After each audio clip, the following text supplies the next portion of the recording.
আমন্ত্রণ জানাচ্ছি আপডেট সংবাদে। শুরুতেই জানিয়ে দিব গুরুত্বপূর্ণ শিরোনাম, এরপরেই থাকবে বিস্তারিত। লেবাননে আবারও বিমান হামলা ইসরায়েলের, নিহত নয়।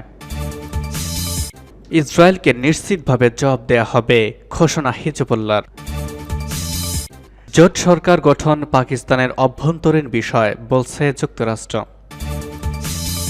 এদিকে লোহিত সাগরকে ইসরায়েলি জাহাজ মুক্ত করেছে, বলছে ইয়েমেন। ইউক্রেনের পূর্বাঞ্চলে রাশিয়ার ভয়াবহ বোমা হামলা, নিহত ৩। এবং সর্বশেষ থাকবে ইউক্রেনের হামলায় ক্রিমিয়া উপকূলে ডুবল রাশিয়ার যুদ্ধজাহাজ। শুনছিলেন সংবাদ শিরোনাম, এখন বিস্তারিত। তার আগে অনুরোধ থাকবে ভিডিওতে একটি লাইক দিন এবং কমেন্টস করে জানিয়ে দিন কোন জেলা থেকে বা কোথা থেকে আমাদের সঙ্গে যুক্ত রয়েছেন। লেবাননে আবারও বিমান হামলা ইসরায়েলের, নিহত নয়। লেবাননের দক্ষিণাঞ্চলে ইসরায়েলের বিমান হামলায় ৯ জন নিহত হয়েছেন, তাদের মধ্যে ৭ জনই বেসামরিক ব্যক্তি। সংশ্লিষ্ট কর্তৃপক্ষ জানিয়েছে গতকাল এই হামলার ঘটনা ঘটেছে। এদিকে ইসরায়েলি সেনাবাহিনী জানিয়েছে সীমান্তের ওপার থেকে ছোড়া রকেটে এক সেনার প্রাণ গেছে। গত অক্টোবর থেকে প্রায় লেবাননের শিয়াপন্থী সশস্ত্র সংগঠন হিজবুল্লাহ ও ইসরায়েলের বাহিনী একে অপরকে লক্ষ্য করে হামলা চালাচ্ছে। এরপর থেকে একদিনে এত বেশি সংখ্যক মানুষের প্রাণহানির ঘটনা ঘটেনি। লেবাননের নিরাপত্তা বাহিনীর সূত্র জানিয়েছে গতকাল স্থানীয় সময় সন্ধ্যায় নাবাতিয়ে শহরের একটি আবাসিক ভবনে হামলা চালানো এই এক পরিবারের ৪ সদস্য রয়েছেন, তাদের মধ্যে ২ জন নারী। নাম প্রকাশ না করার শর্তে নিরাপত্তা বাহিনীর এক সদস্য বলেন যে আবাসিক এলাকাকে হামলা লক্ষ্যবস্তু করা হয়েছে সেটির সঙ্গে হিজবুল্লাহর কোনো যোগসূত্র নেই।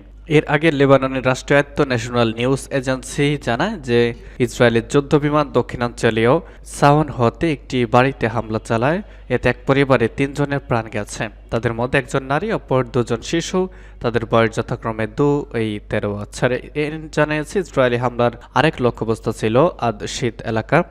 এই হামলায় একজন নিহত হয়েছেন, তিনি হিজবুল্লাহর সদস্য ছিলেন বলে সংগঠনটি জানিয়েছে।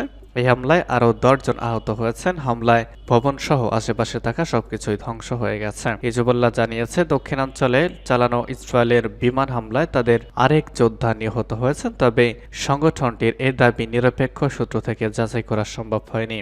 আর ইসরায়েলি সেনাবাহিনী একটি বিবৃতিতে জানায় লেবাননের ভূখণ্ড থেকে ছোড়া রকেট হামলা ইসরায়েলের উত্তরাঞ্চলে একটি ঘাটের একজন সার্জেন্ট নিহত হয়েছেন। ইসরায়েলকে নিশ্চিতভাবে জবাব দেয়া হবে, ঘোষণা হিজবুল্লাহর। দক্ষিণ লেবাননে ইসরায়েলি বিমান হামলায় ২ জন শিশু নিহত হওয়ার পর তেল আবিবের বিরুদ্ধে কড়া সতর্কবার্তা উচ্চারণ করেছে ইসলামের প্রতিরোধ আন্দোলন হিজবুল্লাহ। এটি বলেছে নিশ্চিতভাবে লেবাননের প্রতিরোধ আন্দোলন এর জবাব দিবে। বুধবার দক্ষিণ লেবাননে ইসরায়েলি বিমান হামলা এক নারী ও তার ২ শিশু সন্তান সহ নিহত হন এবং আরেক হামলায় এক হিজবুল্লাহ যোদ্ধা শহীদ হন।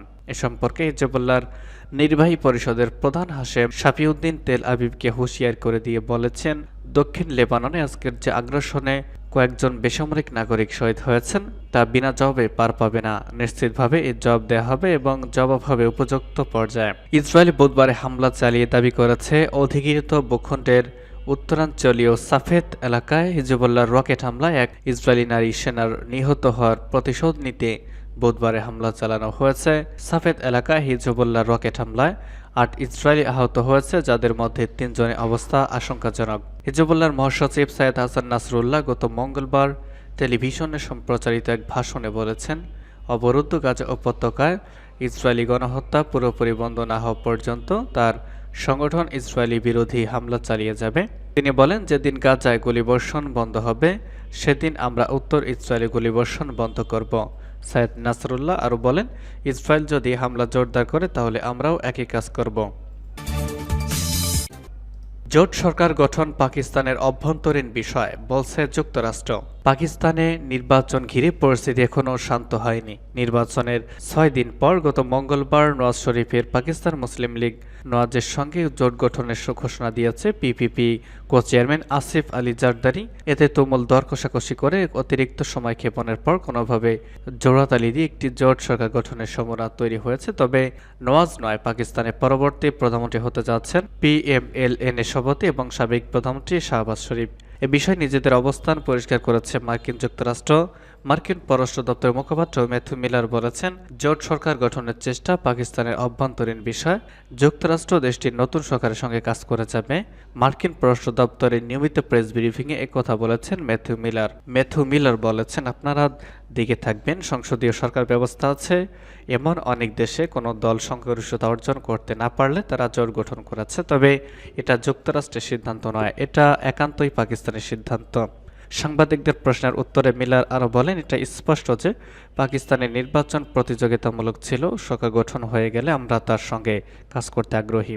উল্লেখ্য, পাকিস্তানের নির্বাচনে আনুষ্ঠানিক ফলাফলে দেখা যায় ইমরান খানের জেলবন্দি ও অন্যান্য শাস্তির পরেও তার দল পিটিআই সমর্থিত স্বতন্ত্র প্রার্থীরা অন্যদের চেয়ে ভালো করেছেন, যা ছিল অপ্রত্যাশিত।